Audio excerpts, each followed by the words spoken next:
That was a challenge. Never been to It's a challenge. You have to pay People just attention go where in you're and all of a sudden, whoops, they come to Good evening, everybody. It's the appointed hour, 7 o'clock. So I'd like to be able to get started.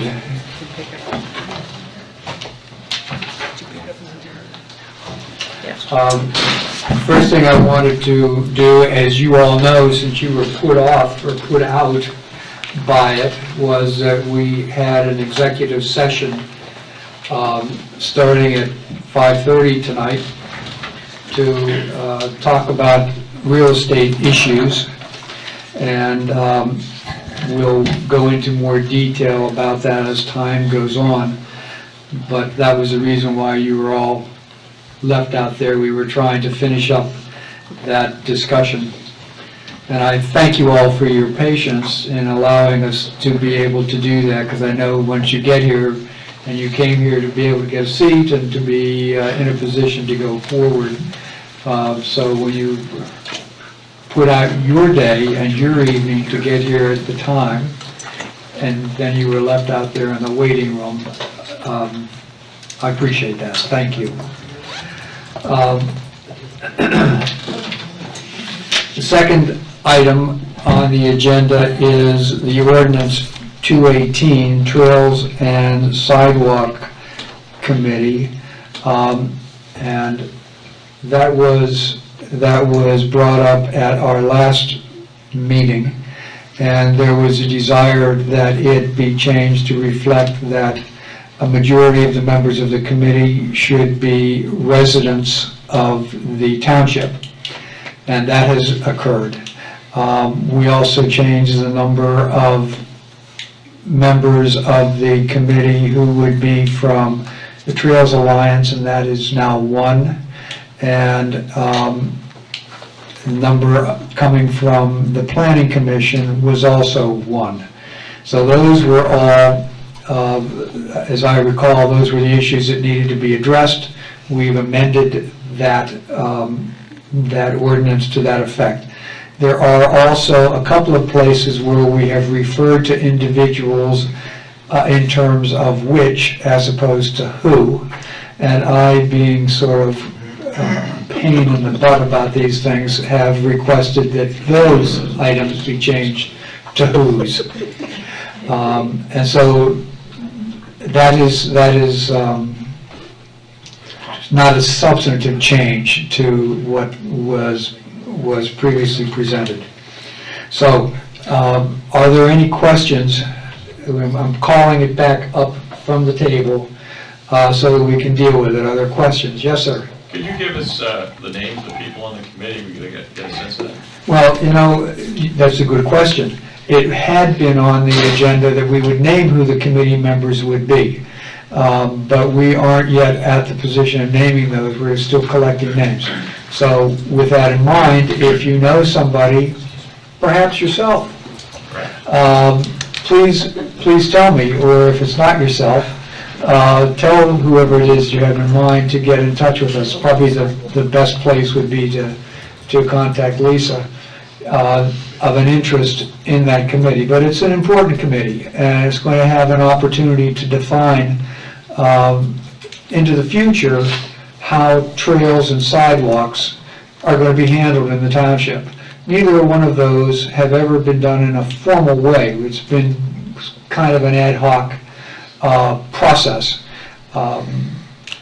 You put up your property for an easement, for a open space easement, and one of the things that we have committed to, with maybe 1 or 2 exceptions, is that there be an easement that included a trail. But nothing has ever been done to define that. This is what the initial charge of the committee is going to be, is to address trails. And that becomes an important question, because we've said in general we want trails, but we've never taken the steps until tonight to be able to put that into effect. And that's why it's important. We're going to do the same thing with sidewalks, because there's nothing in place other than the decision of the PC, followed by the by the supervisors as to under what circumstances we're going to have sidewalks. Or we're going to begin to address that so that the kids that are half a mile away from the sports fields down by the high school don't have to walk in the street to get there. And you got another question? Just a follow-on question to put my mind at rest about some issues that you're not considering things like eminent domain tactics on trails and things like that, are you? That's not... No, we're nowhere near at that point. We're just talking about basic concepts. And all we're doing is creating a committee to begin to do that. It would just be reassuring to know that on behalf of the citizenry of the township, that we have nothing to worry about if you own private property, that at some point someone's going to say, well, we decided to cut a trail through your property. Oh, right. That would be, that would make us reassured that we have your, word on that. So that would be important to us. Right. Yes, that's right. We're not talking about eminent domain issues. We're just talking about looking at the question of our commitment to trails and our commitment to sidewalks, and having a group that brings in the residents of the township to be able to help to structure, so we don't have that kind of ad hoc approach to things. Yeah. I mean, when I've seen maps of trails at the county level for planning purposes, they're zoomed way out. They're pretty much, they draw a line and it covers about half of Kennet Township. And then as you get down to the Kennet Trails Alliance that's been out there, they sort of say, well, we want a trail somewhere in this way, but there's a lot of dotted lines. And what we need to do is, if you can actually have trails, you got to actually have a pretty solid line. And so this will help us get it more solid, but I think we'd like to avoid that whenever possible. Right. Yeah, and so this allows a committee to focus in on that more carefully. And before we go on, normally, I'd like to know with whom I'm talking. Dave Shoemaker. I've been here in the township for 27 years. Thank you. I just wanted to make sure that we had that in the record. Sure. Thank you. And thank you for your comments, Dave. Are there any other questions with regard to that, to this ordinance? Yes, sir. My name's Drew Anderson. I've been in the township for 30 years. You appeared to just undercut what you said about acquiring the property for trails. You said you weren't going to get into eminent domain and those kind of issues, and you said we want to avoid it. Very different language. Okay, that was not my intent. I mean, this committee, it just forms about how do we get trails done. It doesn't speak at all to any of that aspect, and if I gave you that impression, I'm sorry. Okay, but the supervisors have no interest in acquiring property for trails other than through cooperative effort with property owners. Is that correct? That's correct. That's the way it's been done, and the reference to the maps with the trails that are dotted lines are related to open space easements on which there are commitments for trails, but those trails have never gone into place. Thank you. Okay? Yes, sir. Okay. Sir? My name's Jack Church. I've been a resident here for about 8 or 9 years now. Assuming what you said to be true is, then I would Thank assume you. that part of the committee's purpose would be if, in fact, a trail comes into play that does involve a landowner's property, that it would be done on a discussion and cooperative level rather than to say, well, we need to tie these two things together and your property's in the road.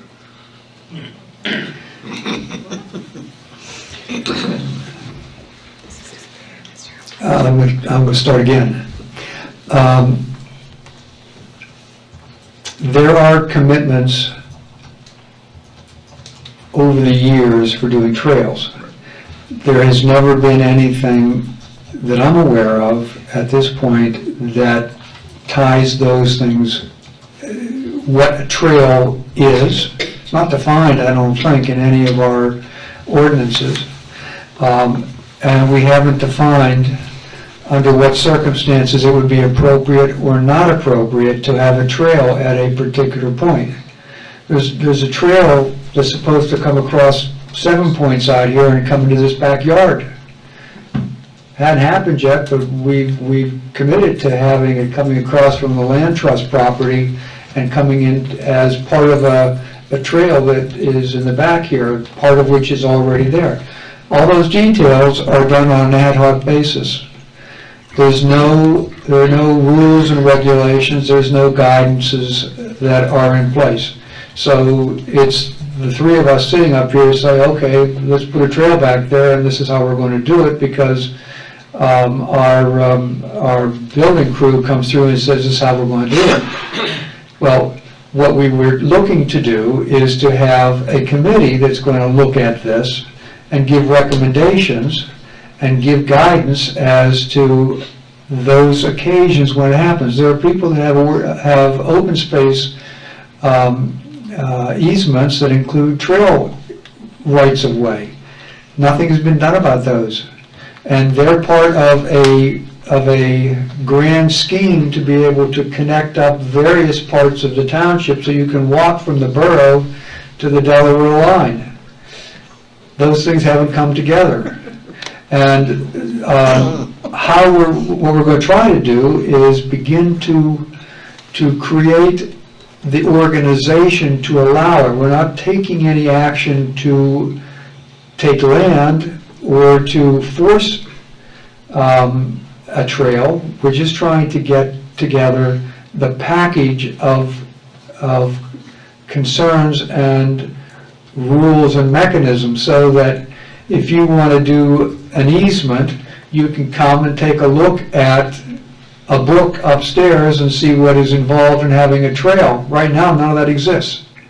My only concern, and I hear it around me, is that at no point does anyone want to be forced into a corner.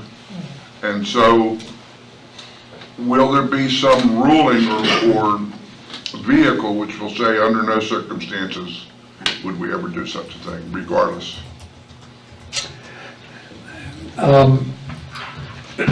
In being absolutely candid with you, I don't know that that can be done, because it may be that because of circumstances at some point in the future, it might be that there has to be some sort of a taking. I have no intention to do a taking. As far as I know, the other two of us up here have no intention of doing taking. We have not taken that as an aspect of this, but that's something that state law mandates, not this township. And as a consequence, if there are circumstances that fit under those circumstances, at some point in the future, whoever is sitting up here at that time is going to have to deal with that consequence. But I couldn't say, no, you can never do a taking, because that is something that state law mandates. Well, then is there a way to enlarge the decision-making part of it so that it makes it more difficult than just allowing 3 people to make that decision whenever it occurs? No, the answer to that question is no, because state law puts that power in the Board of Supervisors. Okay. But the creation of this committee has nothing to do with any future policy that the board might make with regard to the taking of land. The committee doesn't make it easier for the board to take property. The board, before the committee is set up, has the power, and the board, after the committee is set up, has the power. But it's a power that is used sparingly. It's only used in extreme conditions. It must be for a public purpose and is certainly open to the full due process of rights of a landowner to be A, compensated, and B, argue that the procedure that has been taken and used or the purpose of the take is not legal. So none of those rights are being gained or lost as a matter of this. This is a committee to study the viability of the trail system, to make recommendations. In discussions with the board, I've never heard anyone say, this is going to help us get property from people who don't want to give it to us. It's never, ever, ever been a policy of this board to take land if somebody doesn't want to give it to them. So noted. Okay? Yes, sir. I'm going to call you 1 second, yes. Maybe it would put his mind and other people's minds to rest if there were a specific directive of the supervisors that it is our intention to try and, or it is our intention in forming this committee to only approach cooperative property holders. Doesn't preclude you from ever doing it, but it does express your intention that that is not what you want to do. Well, the ordinance sets up the committee. It establishes the membership of the committee, it establishes terms, it establishes... And one of the terms could be that Their they don't approach the The property. the committee's not going to approach anybody unless the Board of Supervisors says it. One of the terms then could be that they do not have the right to consider properties or consider an approach to properties other than cooperatively with the property owners.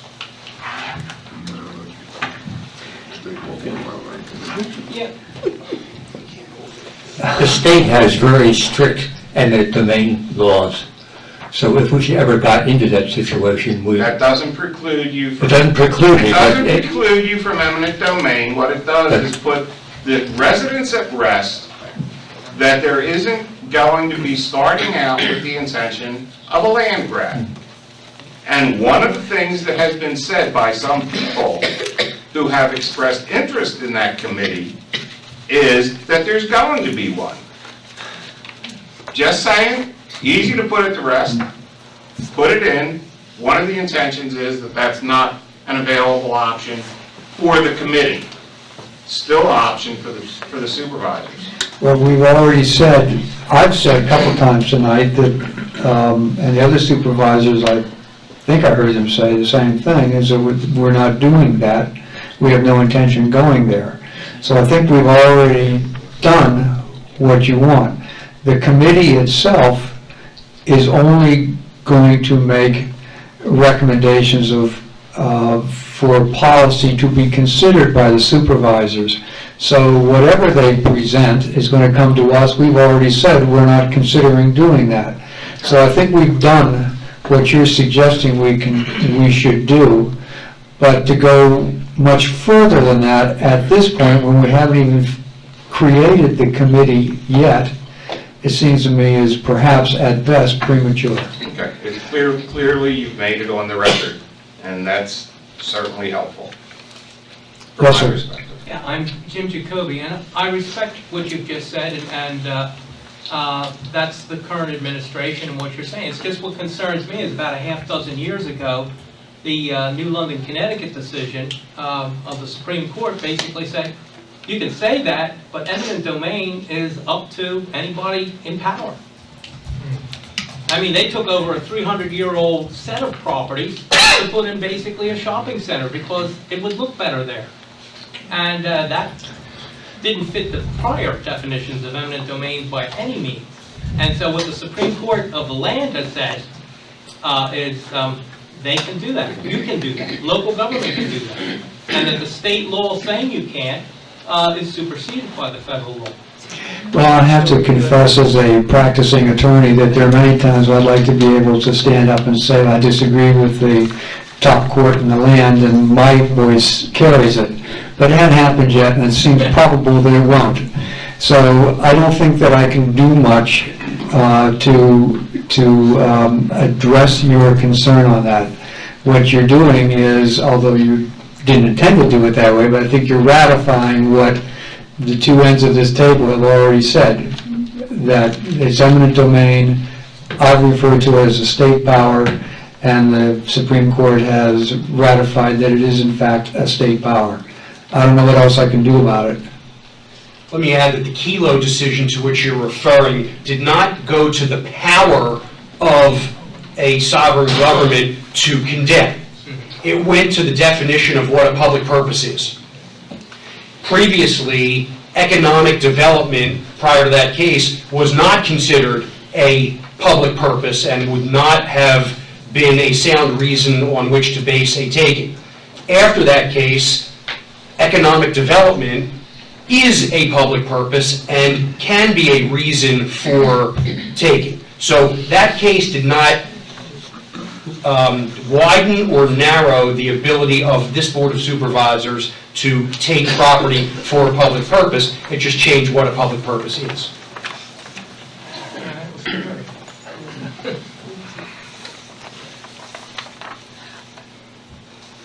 Any other discussion on this motion?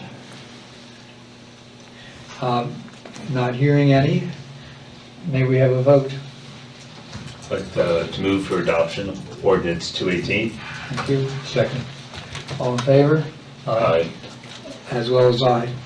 None opposed? Thank you. And thanks for raising the questions so that we have a chance to clarify those concerns, because they are important. They are important. Okay, the next item on the agenda is Penn's Manor Trail System. And Lisa, can you give us the background on this? Yes, I just wanted to bring up the Penn's Manor Trail System. Penn's Manor Development, the developer walked away from that project and the township had to complete the project with the monies left in escrow. So there wasn't enough money left to put in a trail. That was the last thing that wasn't done. The trail is intended to only be for the community. So I received a quote from our engineering firm to construct the trail per the plan, which is $171,000. So we're not going to vote on this trail or anything tonight. I'm just bringing it up to the supervisors. I think we need to have a meeting with the residents in Penn's Manor to talk about the trail. Supervisors need to decide if they're going to implement the trail, implement it as a private trail or public trail, or not implement the trail. So escrows, do escrows normally cover trail development? No. They don't. So that was a risk that any homeowners association takes, or any homeowner moving in takes. Okay. And these would be private trails, they would not be open to the public. Well, as they are on the plans, they would be private. Okay. And I know there's some sidewalks, I think, that we have going up They're in. to them. They're in, but this is in addition to that. Well, they're internally, but then we applied for a grant to extend the sidewalks into the borough from that development. Okay. It's not part of the development. It's Right. adjacent to it. So I'm just simply bringing it up. We're going to have further discussion on it in the future. Okay, thanks. So are we voting on this tonight? No. Okay. You want to take me through the rest of the items up to the Land Yes. Conservancy? The next item, we talked in the past at other work sessions about addressing the issue of the township maintenance garage being open 24 hours a day, because currently we leave the gate open so that residents can dump recycling or yard debris at any time. And we've had a lot of issues with people back there at night, kids hanging out, trash being dumped, a lot of issues. So we agreed we would get a price on putting in an electronic gate. So I did receive 3 quotes, and the lowest quote was for $9,345. So I'm bringing it up, you guys can think about it, you can accept it, or not. This would be a 20-foot wide by 4-foot tall galvanized chain link gate, and it would be set on a timer so it automatically closes at dusk and opens at dawn.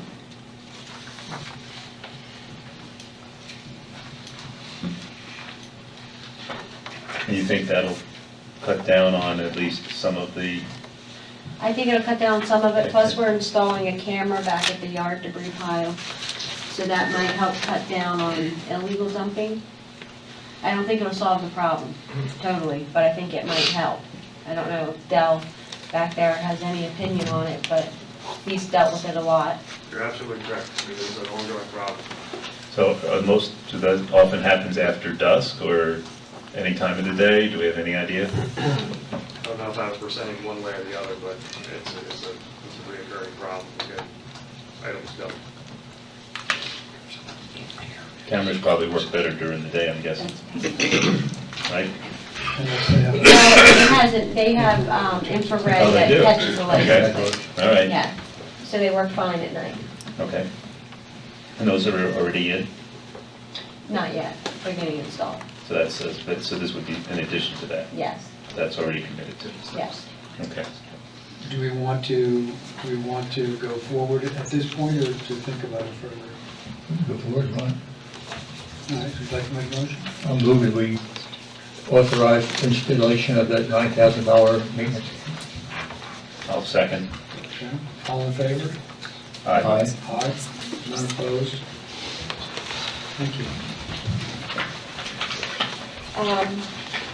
At the May 21st Supervisors meeting, they adopted the rental ordinance, which permits the township codes enforcer to go in and inspect rental properties annually. We have to adopt a resolution, which is on the agenda tonight, to set the rental inspection fee, which is $100 per rental unit per year. So Resolution 2014-8 enacts the fee of $100 per rental unit per year, Does that mean the building or every apartment in the building? every unit. So each apartment. That's correct.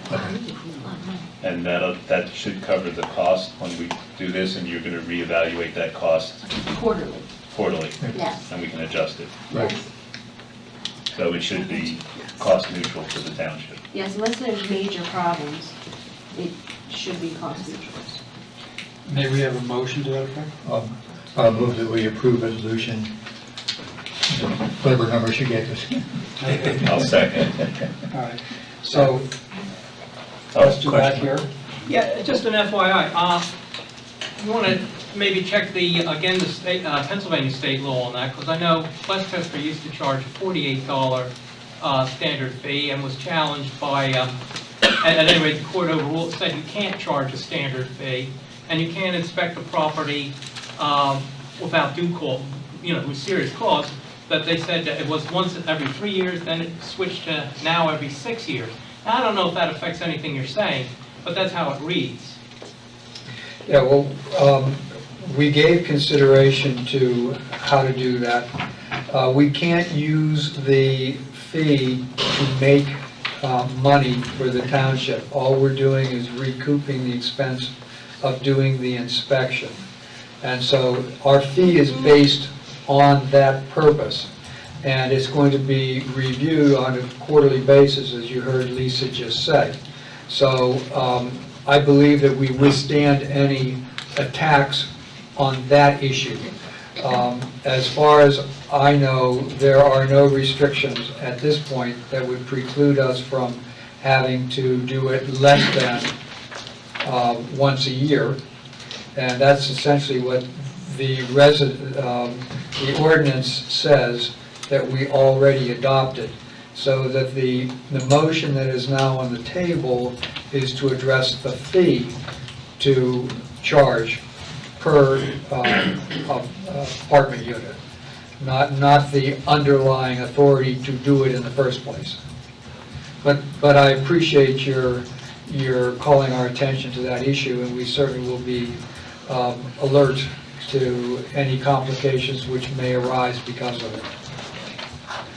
Are there any other comments anybody would like to make at this point? All in favor? Aye. Aye. Aye. Not opposed? Motion carries.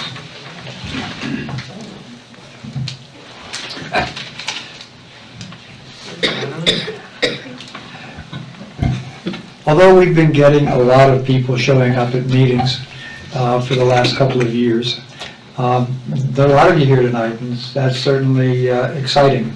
And we're down to the point of the Land Conservancy Chandler Mill Bridge proposal.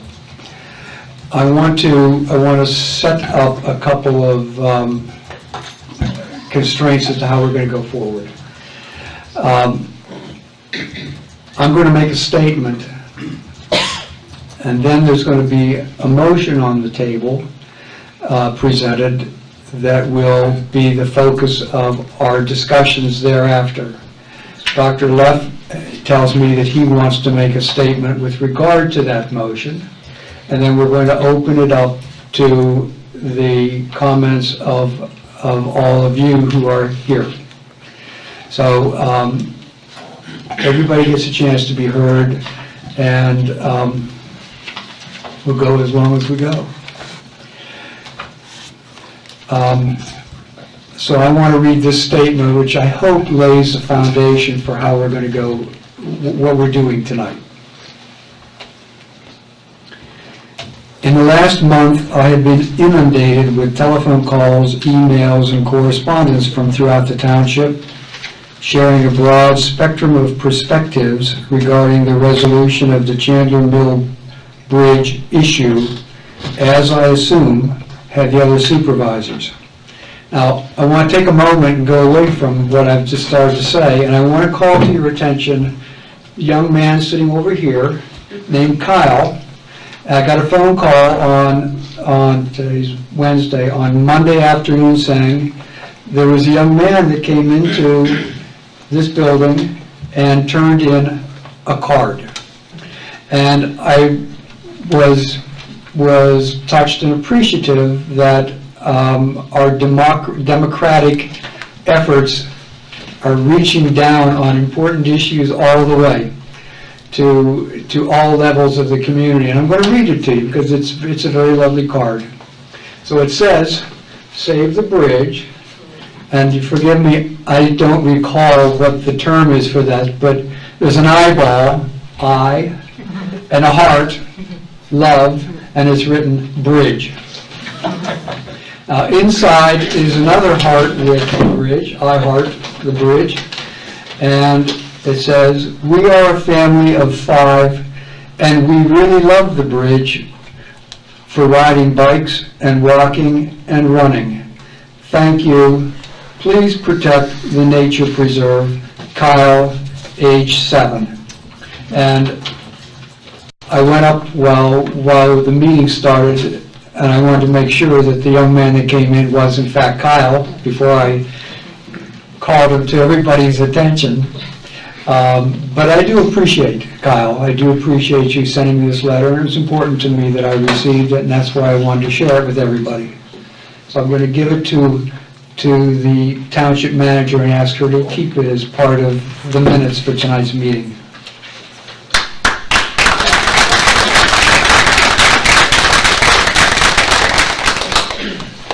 Now I'm going to go back to what I prepared. I note that the bridge question has energized, frustrated, and aggravated the residents of the township since before I was elected in 2011. I started my term in January of 2012. The residents are highly emotional and vocal by this point. Starting in 2012, there has been 1 county-driven public meeting and 2 township-wide meetings, replete with engineers, lawyers, bridge experts, conservation consultants, insurance agents, and any number of other experts and interested persons. I also point out that it's been recorded on tape, so you can see each of those if you want to. It's also been taken down by a court reporter, and the transcript of both of them are upstairs. If you want to read them, you're welcome to do that. They're online as well. And they're online as well. The residents, even in the midst of a 100-year storm, you recall that a month and a half ago, have come out and spoken. I have talked to whomever called and responded to whomever wrote. They have been heard. At this point, I believe that the facts, concerns, and issues are all well developed, as are the list of possible solutions. While there is yet no clear majority of the members of the board for any particular resolution, I thought that it would be helpful to set forth the concerns being addressed. First of all, I want to explain the current status of the land trust proposal on the agenda for addressing tonight. It is a three-way arrangement among the Land Conservancy, several generous neighbors, and the township. As currently constructed, the neighbors will provide land and money to create a presence of approximately 50 acres in the vicinity of the Chandler Mill Bridge. The land and money would go to the Land Conservancy, to the Conservancy to own and manage the preserve. The involvement of the township essentially is to address the details relating to the road and the bridge. But more importantly, it would result in a preserve of unmatched size with public access here in the township of some of the most historic and pristine land anywhere to be found. I also want to say at the outset that the offer is exceedingly generous. In addition to the preserve, it includes vast stretches of the west branch of the Red Clay Creek and numerous tributaries. It also provides an important piece of what will hopefully become the Red Clay Greenway, a trail system stretching from Kennett Square Borough through the township and into Delaware. This project has been building for years, and it finally appears to be coming together. And I'll step aside again for a moment and say that was one of the reasons why it was important that we dealt with Ordinance 218, Trails and Sidewalk Committee. Besides the land trust, I have not named the generous neighbors who are a part of this arrangement. In great part, it is because they wish to remain anonymous until the arrangement comes to a full vote by this board. The land trust and those neighbors have agreed in executive session to withdraw their proposal to allow additional discussions with the board to fine-tune the exact language that is being presented. It is certainly possible that it will come before the board once again at our regularly scheduled Board of Supervisors meeting on June 18th. Notice will be provided, of course. While it has been stated at these many meetings in its pieces, I want to take a few moments to outline what your Board of Supervisors has wrestled with for these many years, so that we will all have a clear view of the enormity of the issue facing the township. While my goal is to define the questions being discussed, some of these comments reflect my personal attitude. Nevertheless, in the forthcoming discussions, all views will be heard with respect and openness. I should also note that I ran my election in 2011 on a campaign promise to look openly and thoroughly at the bridge question with a view to keeping the historic Chandler Mill Bridge if possible. That position was tempered during Dr. Luff's campaign last year with my commitment to the electorate that I would look seriously to closing the bridge if circumstances justified it. So what is at stake? On the one hand, the residents have enjoyed Chandler Mill Bridge and Chandler Mill Road for more than 100 years. Before it was constructed, presumably, there was a road and a bridge providing service to travelers for as long back into the past as written records exist. It is a part of a road system that evolved out of experience, and it includes many bridges in its immediate proximity, all linked within this system. The neighborhood relies on that network. The Land Trust proposal offers a recreational bonanza highlighted by the preservation of substantial acreage in pristine natural forest, streams, wildlife, restored plants and animals, and the preservation of historic community resources, all at apparently minimal cost to the township. The Board of Supervisors needs to address how to pay for maintaining this network. Presently, the road is a township road and the bridge is a county bridge. Without the clear action of the Board of Supervisors and the approval of the county commissioners, the bridge and its upkeep would remain with the county. This is no small matter, since the anticipated expense could be in the millions of dollars to repair or replace it.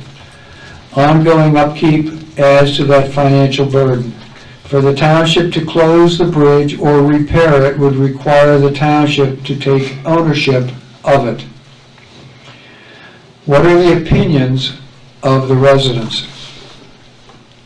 One group of residents points out that they have been inconvenienced by the closure of the bridge, requiring the use of other routes out of the bridge valley, what I'm calling the valley, the Chandler Mill Road down to the bridge, and to Kaolin Road, the prime artery, to Route 41, Route 7, and other points into Delaware. Residents in this flow out of the valley point out that Round Hill Road is a bottleneck onto Kaolin Road. While traffic at the northern end of the valley, for those living in that area, flows smoothly along Hillendale Road to and from Sharp Road and Kaolin, for those at the lower end of the valley wanting to head south into Delaware, the trip north to Hillendale is convoluted. Hillendale and Round Hill therefore take the burden of the traffic previously traveling over the bridge, estimated to be an average of 2 cars every 5 minutes. Equally significant, the valley is bordered by Kaolin and Bucktoe roads. There is an important bridge on Kaolin over the red clay, and there are 3 or 4 bridges on Bucktoe. If any of these bridges fail, and with Chandler Mill Bridge closed, the whole network will lock up. The safety question is equally important.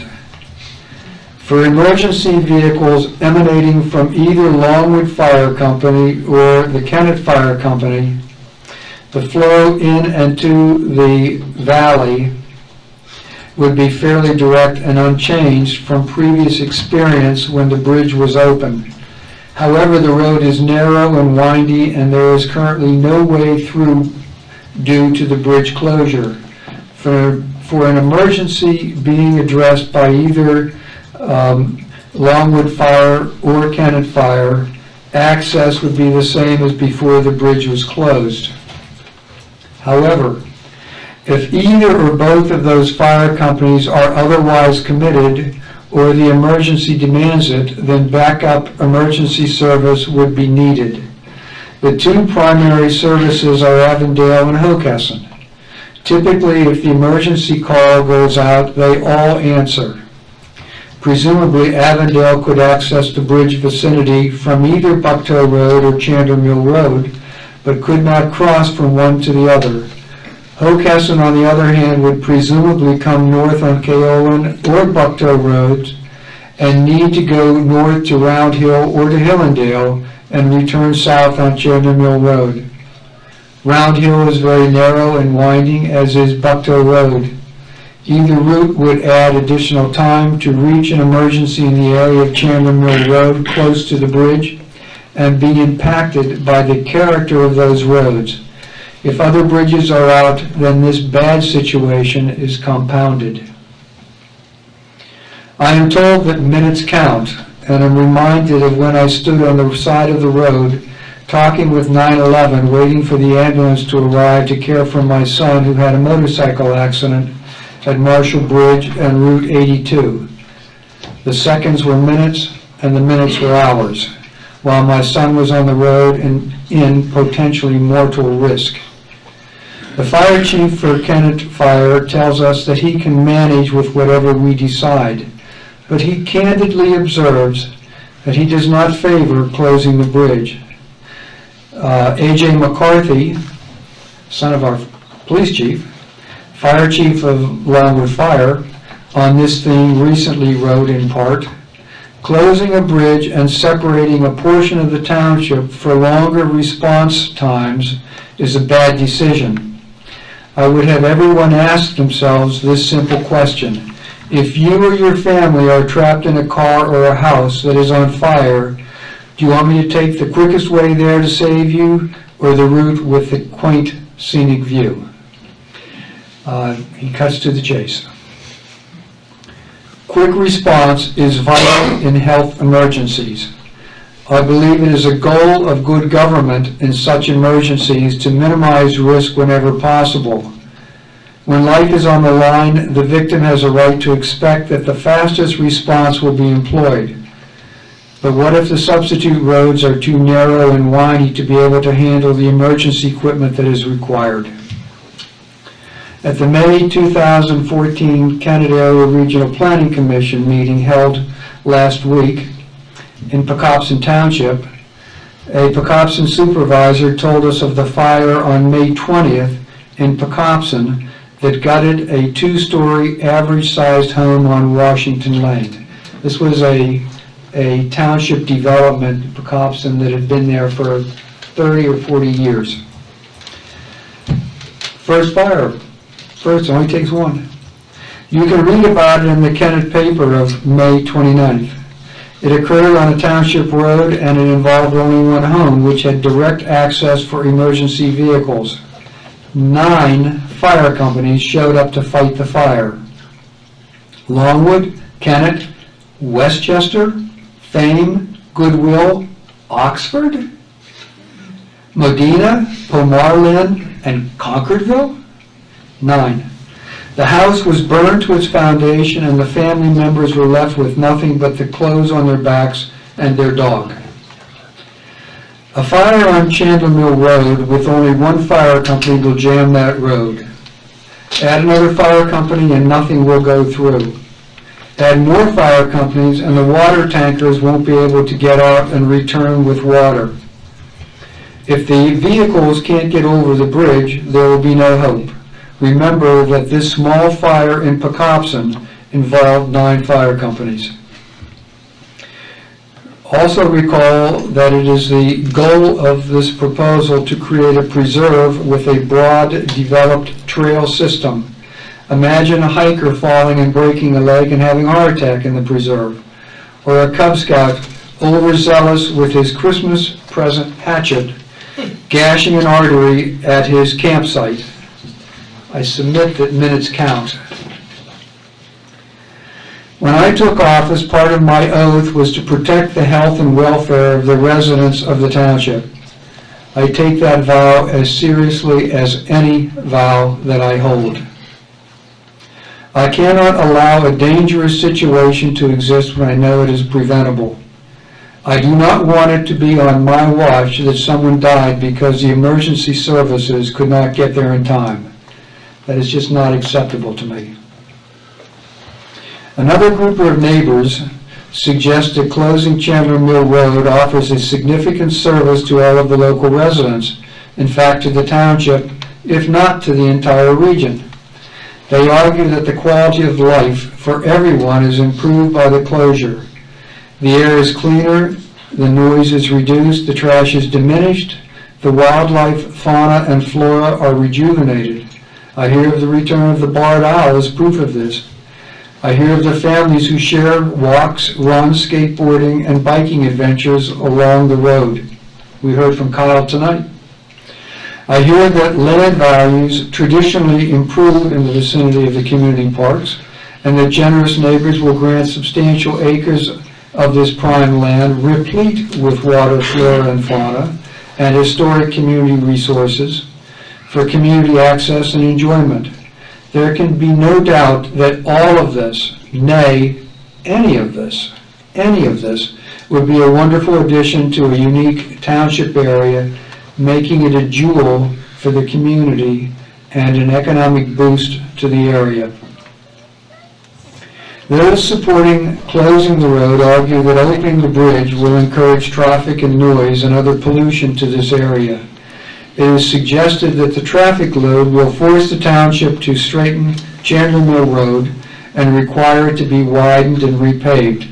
The trucks from the borough will rumble down Chandler Mill Road, tearing it up and putting the local population in fear and danger, at risk to health and welfare, and that others will drive down Chandler Mill Road on joyrides, befoul the neighborhood. There is concern that it will be the primary route out of Kennet Township and the borough and perhaps points further away to reach Walmart and the gigantic shopping strip along Route 41 in New Garden Township. All of this traffic, it is argued, will funnel down to Chandler Mill Bridge in whatever form it takes and continue down Bucktoe Road. There is no substantiation for any of this. Why, when Keolan and Sharp roads are available, would all that traffic choose sleepy, windy, and narrow Chandler Mill Road, particularly if there is a one-lane bridge at the end of it?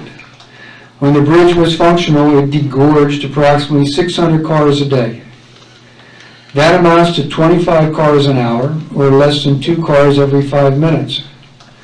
Walmart has not been approved by New Garden and recently lost a key court case. Whether it will ever be built is doubtful. And I've had it from several of the township supervisors in New Garden that it isn't going to be. Trucking companies advise that Chandler Mill Road is not likely to be a significant route to travel to 41 and 7. And why is it a given that the township cannot manage traffic on its own road? There are resources available to the township to control traffic. Bottom line, I am not persuaded that an either-or decision, either the preserve or a busy traffic corridor, is warranted. I believe that a reasonable, functional compromise can be carved out if all of us are willing to look at all sides of the picture. There are several viable approaches which would provide community safety and not deprive the township of a unique natural oasis. We need to find one that we can all rally behind to get this situation resolved. By the Land Trust removing its proposal from the table now, we all have an opportunity to reach that compromise we all desire. And I thank the Land Trust and those generous neighbors for working with the Board of Supervisors to find that solution. And I also want to thank Richard Leff, Sarah Leff, Mike Gutman, Jeff Yetter, and Kate DuPont for helping to break the impasse and to allow cooler minds to work together on this proposal. Those are my statement. And at this point, I want to ask for a motion, which I believe is going to be moved by Dr. Leff, to be presented by legal counsel. Thank you, Mr. Chairman. This would be a motion to authorize the township solicitor and the township manager to enter into discussions with the county regarding the township taking ownership of the Chandler Mill Bridge in order to prevent a 2-lane vehicular bridge from being developed by the county. Is that moved? So moved. I'll second it. And so the motion is now on the floor. I'm going to ask Dr. Leff to present his statement, and then I'm going to open the discussion to the gathered residents. So thank you all for coming. And what I thought I'd do is give you my 2 cents on the possible nature preserve, the bridge, and Chandler Mill Road.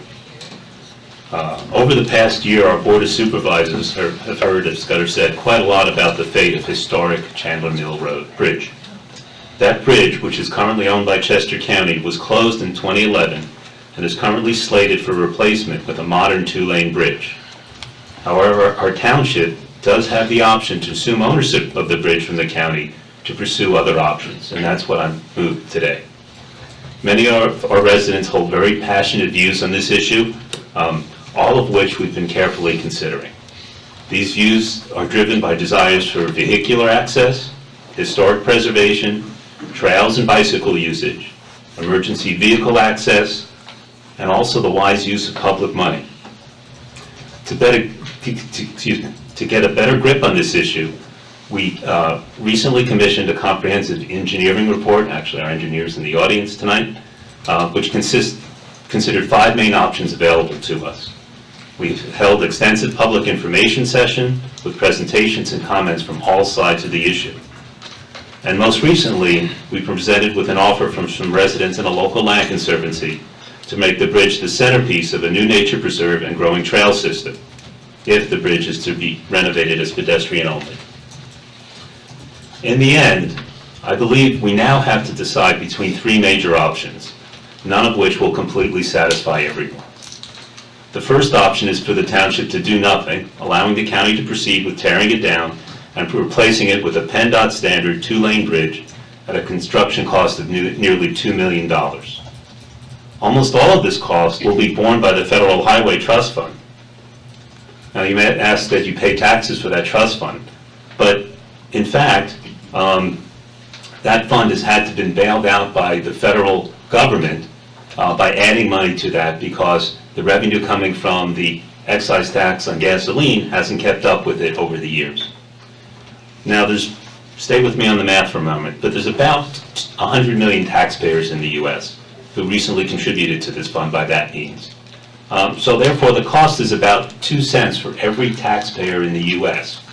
to build that bridge. And that includes myself, includes everyone in the audience. So from that perspective, my views on this issue are literally about how to spend my 2 cents, and yours too. However, while a new county bridge won't require much upfront township investment, it really doesn't come for free. Besides costing each taxpayer the proverbial 2 cents and adding to our overall national debt, the resulting two-lane bridge will significantly increase traffic, including trucks. This will likely force the township to make significant and costly upgrades to the Chandler Mill Road at its own expense, because we own that road. And that will certainly end up costing Kennett Township each taxpayer quite a lot more than 2 cents. If our board of supervisors can't agree on a different path, tonight that'll happen. The second major option is for the township to take over ownership of the bridge and rehabilitate it, keeping it as a historic one-lane bridge, while also preserving its historic use. This sounds attractive and simple enough, but there's a difficult reality. The bridge was built in an era when Kennett Township had 1,000 residents, and Chandler Mill Road was the route of choice. It was the flattest route into Kennett Square. Not the straightest, but the flattest. We now have motorized cars and trucks easily able to climb hills and take other routes. That is clear from the vehicular usage of Chandler Mill Road just before the bridge was closed, which was a small fraction of that of surrounding roads. In short, Chandler Mill Road has long been obsolete, except for those who make some of their drives a bit easier. As a result, the bridge was left to fall into disrepair, and for the past 3 years since its closing, residents and others have easily adapted. Just as important, according to county engineers, the option to restore the bridge to a one-lane historic bridge may have difficulties being done to national standards for weight and two-way traffic needs, thus qualifying for Federal Highway Trust Fund's money may or may not happen. So if we restore the bridge for regular vehicle usage, it will cost at least $750,000 in restoration costs, plus significantly ongoing maintenance costs due to the continued vehicular use of a 100-year-old bridge. So the last major option is for the township to have it renovated to historic standards, but not open to regular vehicular traffic. The practical result would be a one-lane historic bridge with pedestrian and bicycle traffic only, now connected to a major nature preserve and trail system. This would certainly be a very attractive option for many, but what about the impact on residents with other priorities, and what about the costs? Well, my 2 cents on the current available information is as follows. It would certainly impact the ability of people to drive over the bridge to reach destinations more conveniently, and a few have argued strongly for this option. However, most of the nearby residents that I've heard from are not in favor of a new two-lane bridge. They prefer to have it restored either as a one-lane vehicular bridge or a pedestrian bridge, depending which is most feasible and cost-effective. Over the years, emergency vehicles have gotten larger and heavier, but the bridge had an 8-ton limit for over 30 years and has been closed for the past 3 years. A rehabilitated pedestrian bridge, if it allowed emergency vehicle access only, would actually be an improvement over the past, as it would have a higher rating. The historic rehab costs are about $600,000, and if we can agree, and then if the county agrees, it may qualify for Federal Highway Trust Fund money. Thus, it would be the lowest cost option overall and would not require much upfront investment from Kennet Township. Importantly, it would also not require the costly upgrades to Chandler Mill Road that would otherwise be required to support additional vehicular traffic. Now, the maintenance cost of the bridge itself, with its 100-year-old material and foundation, would remain. However, partnering to maintain the restored bridge with a nature preserve would decrease Township's maintenance costs for the bridge. And then finally, in addition, we also have the rare opportunity to create a public nature preserve with about 50 acres and gain additional public access to miles of trail. All of this aspect beyond the bridge at no monetary cost to Kennet Township. What has Kennet Township paid in the past for comparable offers? Certainly much more than that. So in conclusion, my 2 cents would not be for increasing our nation's debt more than necessary. I prefer to spend my 2 cents and the township dollars preserving historic Chandler Mill Bridge. And thus I support moving forward to determine the best, most cost-effective alternative to a modern 2-lane PennDOT standard bridge. Thank you. Bob, do you want to add anything to that? Just quickly, I want to reiterate a few things you said. The inconvenience to hundreds of drivers every day, the potential risk to someone's life, and the cost to Kennet Township taxpayers. Okay. At this point, I want to open the discussion up to the audience. Just give me a chance to be able to focus on each person, and we should be able to get through this pretty smoothly. Yes, tell us your name. My name is Ann Henry. I just have a couple of questions, actually, based on your statement. First of all, you mentioned the fire in Pocopson Township and that 9 fire companies were able to get there. We lived at one point in Pocopson. Most of those roads are pretty windy and twisty. But why would you want 9? The house burned to the ground, right? Why would we want 9 9? fire companies. It didn't save the house. No, my understanding is that when an emergency call goes out, they don't have a negotiation, well, this is your turn, now it's my turn. They show up. The alarm goes off in the borough and the phone calls go out and everybody shows up. Why Oxford and Concordsville? Right. I don't know, but the point is that they showed up. If you have 2 companies show up on Chandler Mill Road, you got yourself one heck of a party. And you start adding more and it's tight. Well, I know, but, so I don't know that it would make it safer for homeowners for saving their homes. The second question. That was my concern, that's why I said it. But I think if your house catches on fire in this area, you just have to, I haven't seen a home saved. We've been here on and off since 1972. They're generally gone. So the best idea is not to have a fire and make that safe. But at the same time, we live very close to that area.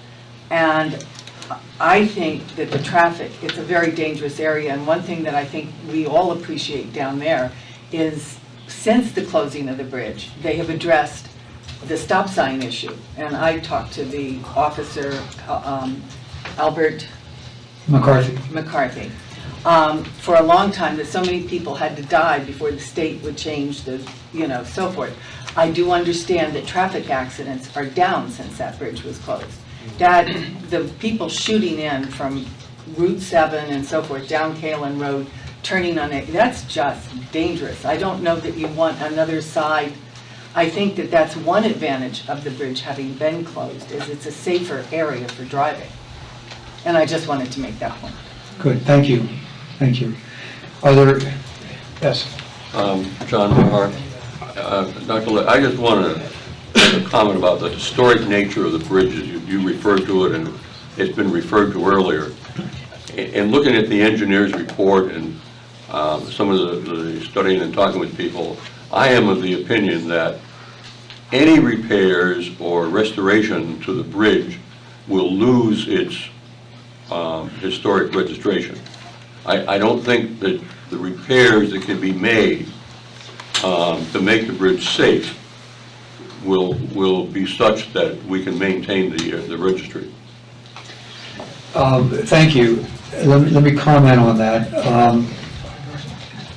There are actually two different proposals that are addressing the question that you raise.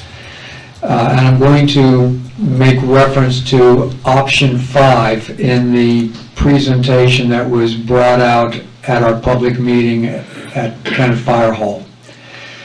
The option 5 that was written up by our engineers, in fact, would change the structure of the bridge by adding, I don't know the correct terms, but there'd be more supports underneath, connecting the laterals upon which the surface would be sitting to raise it to the 40 or 30 ton load capacity.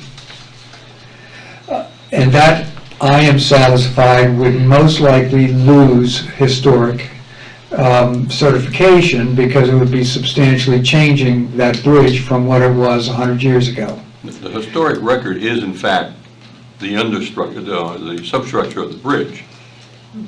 What makes it historic really, and we got it on the public register, is the framework of the bridge. Correct. The other option 5 I want to call to your attention is the one that is, I call the Liechtenstein proposal. And that was obtained 5 years ago, in 2007, whatever that is, from engineers that specialize in historic structures. And that write-up was done specifically for maintaining its historic certification. And it resulted in a structure that would be certified to be able to carry around 20 tons. And it would maintain the same structure. It would take the bridge apart and put it back together again, essentially. And I believe that the restoration through the Liechtenstein approach would maintain its historic value. Certainly, if we were to choose to do that, one of the things we would do would be to insist upon having engineers that are versed in how to do it and maintain that historic value, and to track it through the whole restoration process so that it would not lose that historic value. Now, that's my understanding of the two options. I'm looking at our township engineer that in fact wrote up the options and made the evaluation on Liechtenstein. Have I fairly and accurately categorized what you've told us? Yeah, that's right. Okay, thank you. Would you entertain questions about that, or if anybody had any questions for you? Sure. Does anybody have questions for our engineer as to the question that was raised here as to historic value, restoration, and load-bearing capacity? All right. You all right? I'm all right. Okay, thank you. You're lucky. Okay, with that humorous aside, are there other comments or questions that anybody would like to raise? Yes, ma'am. Judy Merhart. The question is about liability insurance. And how is opening the bridge to pedestrians going to affect the township's liability insurance? Well, we have certain municipal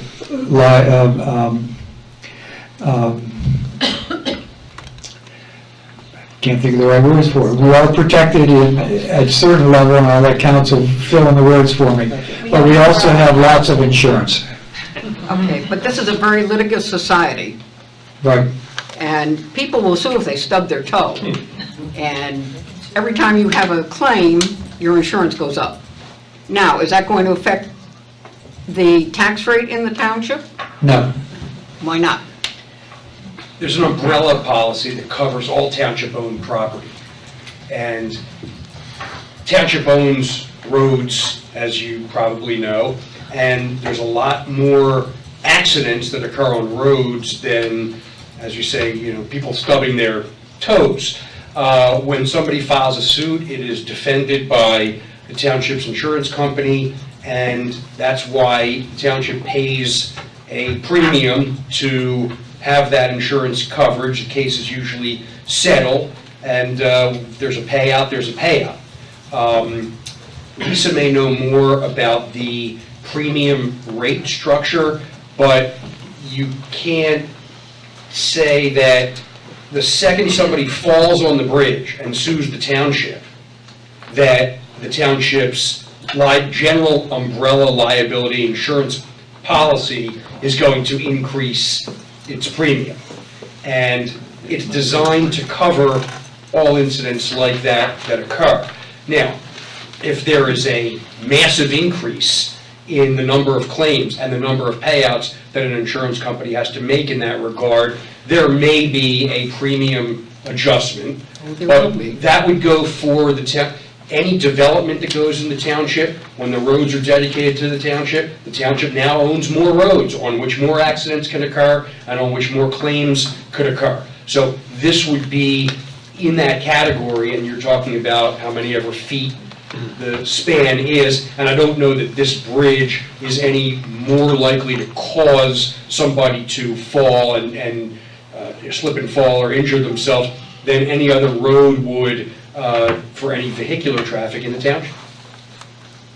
We have a $10 million policy, so it would fall underneath that, and it wouldn't increase our premium. Unless we had a lot of claims like Dave stated. I think I saw some other hands over Responsibility for that, but here. they won't let our roads take over our roads. I'm sorry? No, no, Oh, okay. I'm just grousing because you will take responsibility for that bridge, but you will not take over the roads in Victoria Gardens. We weren't, I'm sorry, but we weren't asked to take over the roads in Victoria Gardens. That development was created to be private roads. So the development was finished as private roads. And after the developer backed out, we had to fight you for the money, for one thing, to finish the development.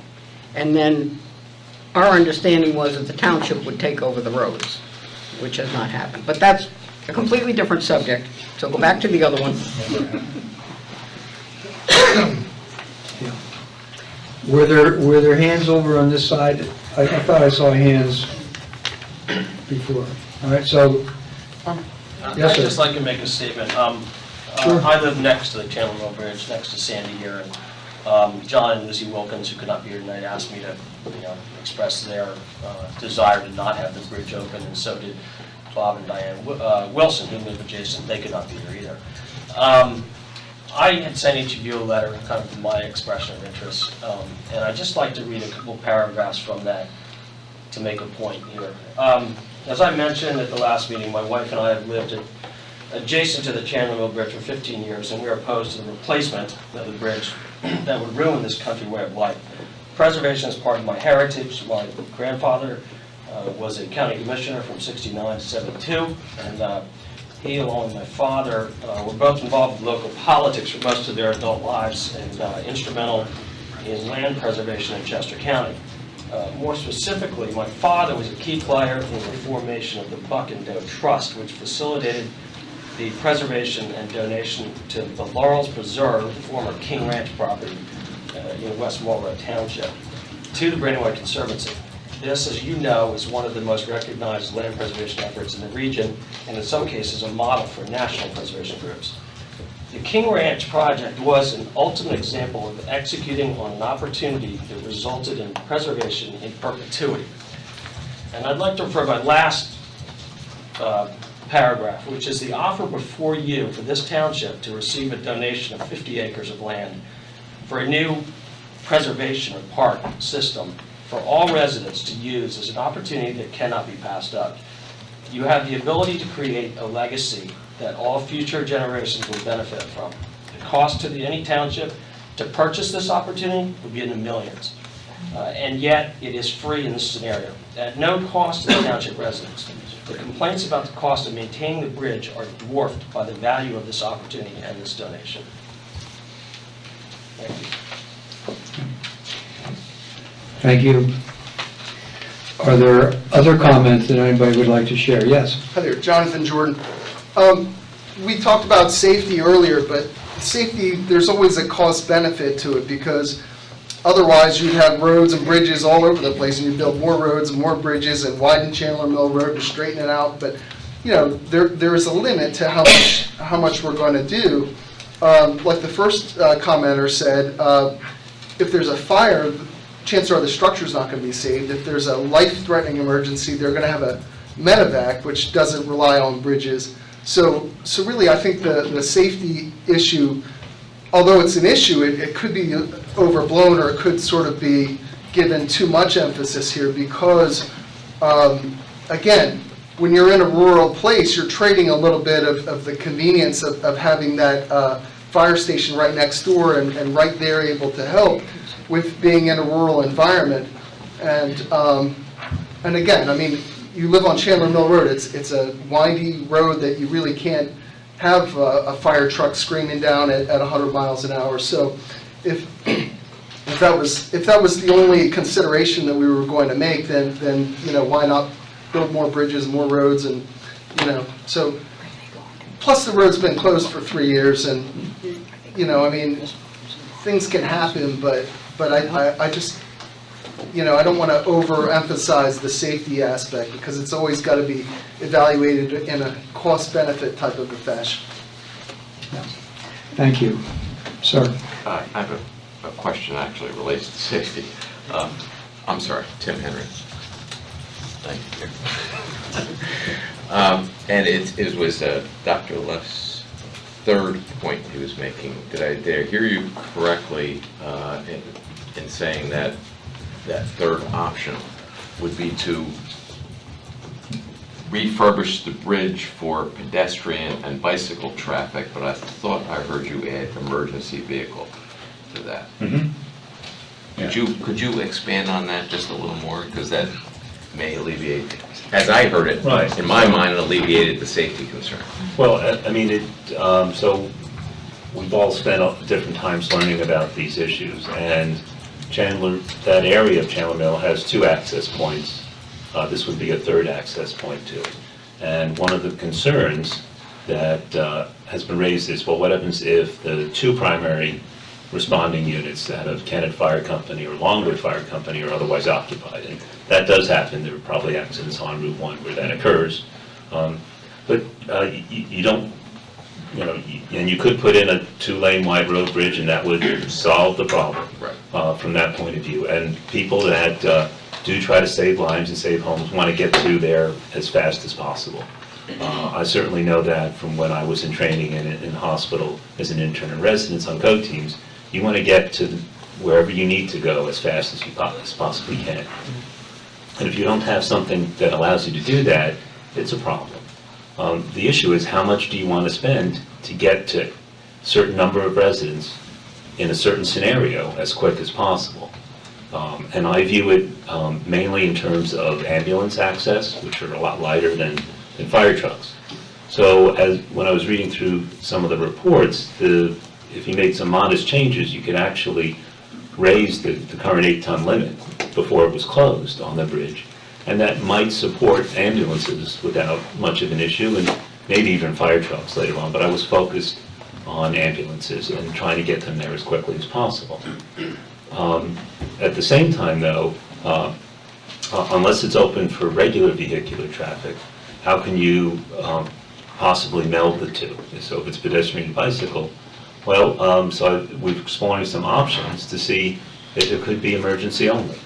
Now that actually, as I've gone asking those questions, does change the designation of the bridge, because it does have to handle some vehicles sometimes, so then it's still classified as vehicular. But what that also told me was that, you know, there should be some solution somewhere besides just building a 2-lane bridge. And so that's what I'd like to explore going forward. Okay, I would support exploring that. Okay, now, alleviates. I'm not an engineer. We have one in the room. I've asked some questions. I've not heard any of them completely object to that as a possibility, but how to get that done, how to get it funded properly, I mean, that's what we're talking about today. And so that's what we want to explore. And there's the person who actually came up with the idea of raising his hand. Hold on, there was a hand over here first. Sure. My question goes back to, I'm unfamiliar with the exact nature of the preserve offer on the table. My question goes back, and we've heard from ample people that the preserve would be set 50 acres, and this would be for all the township citizens. Well, if we're implying then it's for all the township citizens and there's public access to it, we're implying that there's some sort of parking facilities, et cetera, so those who don't live right next to that 50 acres can actually access it. Have we considered the impact of the traffic that the park itself would generate down Chandler Mill Road, and the cost then to develop, maintain, and update parking facilities and where they would go? Has any of that been explored? Do we know what that looks like? Yes. Oh, Darrell Aaron, by the way. Sorry.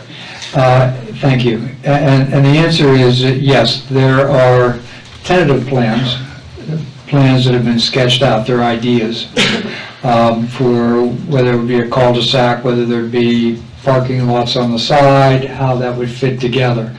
Those are all part of the kinds of detailed issues that need to be worked out, so that, as you rightfully point out, you don't solve one problem by creating another problem.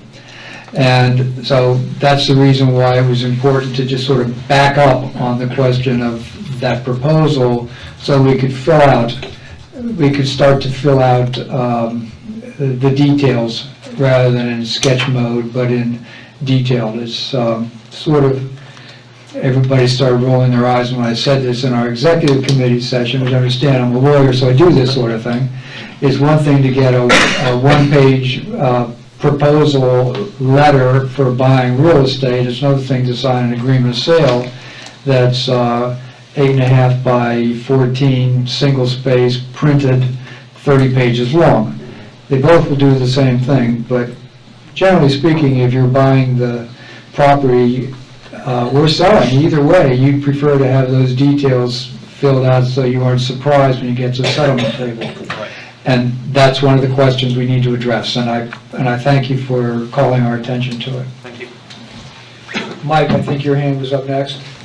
All I wanted to do was clarify the proposal that was on the table. So my understanding of that proposal is that it would simply begin the negotiations with the county to take over the bridge, so that the township could start to act on a township solution. And pretty much, that's it, right? As far as the substance of the proposal. Let me clarify one thing. I've been using the term proposal as reference to the proposal that was presented by the land trust and the neighbors. I meant the... So when you said proposal, you're really talking about the motion that's on the table. Right. Correct? Correct. And your understanding of the impact of that motion, I believe is correct. Okay. Okay. Other questions, comments? Yes, sir. Hi, I'm Kyle's dad. So very proud of him. But, so two things. And so are we. I'm glad you came over and said love it. Two things, and kind of pick up on the whole cost-benefit analysis thing. I'm from Boston, where they don't have volunteer firefighters, and they have police and fire and ambulance there in seconds, right? Doesn't matter about bridges or roads. Unless we go that route, right, where we're not going to be volunteer, you're always going to have a huge time gap, I would think. So the safety thing, obviously, if he's in trouble, I want someone to get there as quickly as possible. But I don't think you can account for that just with the bridge and, you know, obviously circumstances. But the second thing, I moved here 15 years ago, again from Boston. Said it would be 2.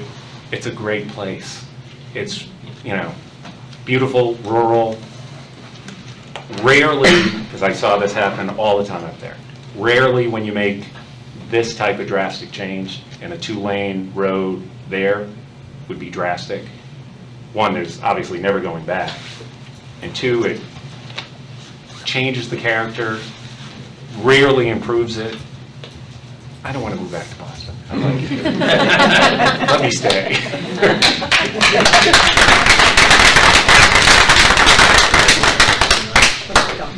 Thank you. Other questions, comments?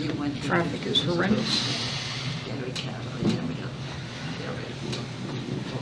I was not here when they were staring I'm at I'm going to call for the vote here on the motion that's on the table in a second. So this is the last call. Although, you know, if you have a question or a comment, you're going to jump in, I'm going to hear you. Okay, Can you just repeat the motions again? sure, Thank you. sure. You want me to read the motion again? Yes, Please. The motion as made by Dr. Leff, seconded by Mr. Stevens, is a motion to authorize the township solicitor and the township manager to enter into discussions with the county regarding the township taking ownership of the Chandler Mill Bridge in order to prevent a two-lane vehicular bridge from being developed by the county. We ready to vote? All in favor? Aye. Aye. No. Okay. And let's, I assume you want your recorded as such? Yes.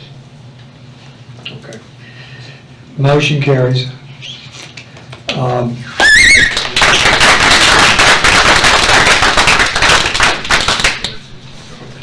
It's not a done deal. Thank you for your patience and for your input and your enthusiasm in helping us to get to this point. It's been a long, walk for all of us. The walk hasn't finished, we're keeping on going. And as I said earlier on in my comments, I want to thank the Land Trust and the neighbors for their good faith in coming forth with us and being flexible so that we can work out the kinds of issues that have been called up to our attention at this meeting. So we'll have more to report, but the point is that there is some movement at this point, and this is going to get resolved sooner, not later. That's our agenda. We have public comments. Are there any other public comments that anybody wants to make? Sir? Council. Are you going to bring me a question from Uncle Irv again? You're off the hook this time. Richard Gaw, Chester County Press.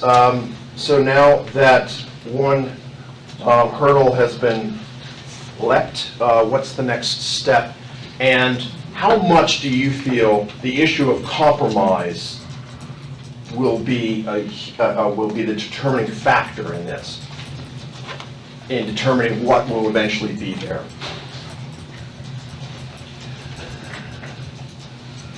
It's hard to know how to approach that. Well, let's start with question one. What's the next step? Let me reverse it. Let me do step two. Let's go to compromise first. In my comments, I tried to outline for everybody's understanding the kinds of issues that your supervisors have been wrestling with. The supervisors that came before me, as well as the supervisors that sit here now. And I got a little bit carried away in my comments talking about safety because I care very much about that. At some point I made reference to being given an either-or kind of situation. We either do it this way, we have we maximize the network for traffic and for safety, or we have, in its alternative, we have the jewel of Kennet Township, this land preserve. And my feeling was that it isn't an either-or decision. It's something that takes the best from each of them and tries to suppress, get rid of those things that are not the best from either one. And that's the nature of what compromise is about. You come away from it and you say you're not happy, but you're happy you have it, because the alternative would be much worse. That's the nature of how we all get along, in fact, whether it's in our homes, or it's in our jobs, or it's in our township. We learn to work together. So, what's the meaning of compromise and how important it is? Is it? I think it's absolutely vital, because that's what lubricates the process. So I think it's very important. What is going to happen next? Question one. We've begun the discussion of trying to find those areas of commonality, and we've made a good dent in that. But there's a lot more things, such as the question that was raised. What about the parking? What about transportation? There are lots of other things that have to fit into it. So it's easy enough to say, well, we'll just close the bridge and it'll be a public park. Well, it isn't that simple. There are lots of other kinds of issues. Raising the question of safety and liability questions and insurance questions, they all fit into it. All the questions that all of us have been talking about tonight, from the residents to us and from us to the residents, they're all raising the same kinds of questions, and they all matter. And so we're all here, and all the people that are going to take part in that discussion, and they've heard them. They've heard what's being talked about, and they know how important it is to hear it and to bring it to fruition. I'd like to be able to say it's going to be resolved and we're going to be here in 2 weeks and be ready to vote on some solution. I'm not sure that it's going to happen quite that fast, because so far I'm talking about just the compromise. But there are pieces that are yet to happen, and that is, what do we have to work out with the county in taking back, I keep saying it the wrong way, we never own, so we can't take back, taking the bridge. What's involved in that, and that the consequences of that decision have to be factored into what we negotiate. So there are a lot of moving pieces at this point. The important thing that came out of the executive session tonight, I think, is that we all had an opportunity to look at each other and talk to each other and have a sense of the good faith around that table. As you came in, you saw that we were sitting in a great big room. We weren't sitting across a table, and I had the power position and you had the subservient position. We all sat in a big circle together and faced each other.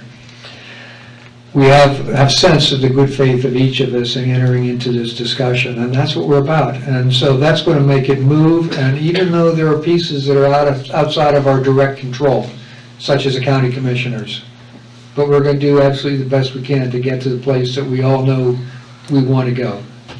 Thank you, Mr. Chairman. Yes, sir. That brings me right to my point. Before the meeting, I took a look at the transcripts of your previous meeting during the flood. And during your opening statements, you had mentioned what the commissioners had said to you as far as the first step to the township taking possession of the bridge would be the majority of residents wanting that. Is that correct? Is that something where I understand that you're beginning the negotiations? You don't know what they're going to require of you from township residents, if it's going to be a vote or something like that, or is it simply between the supervisors and the council? Did I misunderstand the reading of the transcript?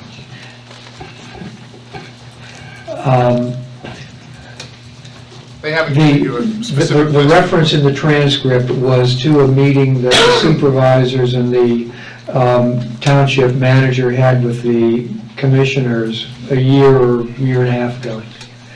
And at that time, I had expressed a concern that that there were those in the community that wanted to preserve the bridge. And the other two supervisors were very comfortable. Bob, you were there, you'll correct me if I say this wrong, but the other two supervisors were pretty committed to do the two-lane bridge and come on through, we're ready to get it done. And when I raised my concern, I was asked, well, how do you know how the members of the immediate community or the community at large felt about this. And I wasn't really clear as to how to go about doing that. And I was weighing various things, a referendum, collecting petitions. I mean, there are various ways, I suppose. It was not a simple question. And the commissioners asked me how I was going to do it and wanted some idea, not as I heard them as a block to giving to the township the bridge if we asked for it, but just out of a sincere interest in knowing how would we go about doing that. So there was no hard and fast rule? No, and in fact, we have a letter from the authorities in the county saying that if we want to do that, this is a letter that's, the toner on the printer is hardly hard at this point, it's maybe a week old, that if we want to take it back, first thing we have to do is ask to meet with them and enter into a discussion, and the clear tone of the letter, the email, is that it's doable. So the fact that we haven't done a referendum and gotten a clear vote with 10% turning up to vote,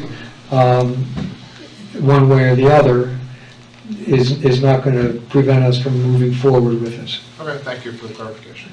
Does that Yeah. work? Okay. All right. Did I see another hand over here recently? Okay. Any other public comment? Oh, excuse me. Yes, ma'am. Yes, I have one more. Has there been, considering the red clay is right there, a water study of an impact of increased traffic, say from a 2-lane bridge? Because that will affect the quality of water. Well, the answer is that we have not entered into that outreach. But our motion, which is adopted tonight, is to enter into negotiation not to have a 2-lane bridge. Okay. So if the thrust of your question is we need to do it if we're going to have a 2-lane bridge, then presumably we won't have to do it. Well, or possibly if you're talking to the county, you might mention that too.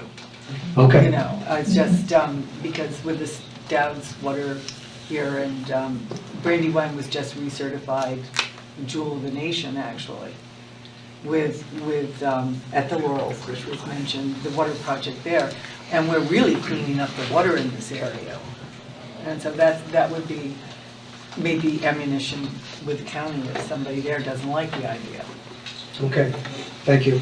Thank you for that suggestion. Any other comments? Motion to adjourn? Second. Thank you all very much.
It's getting harder.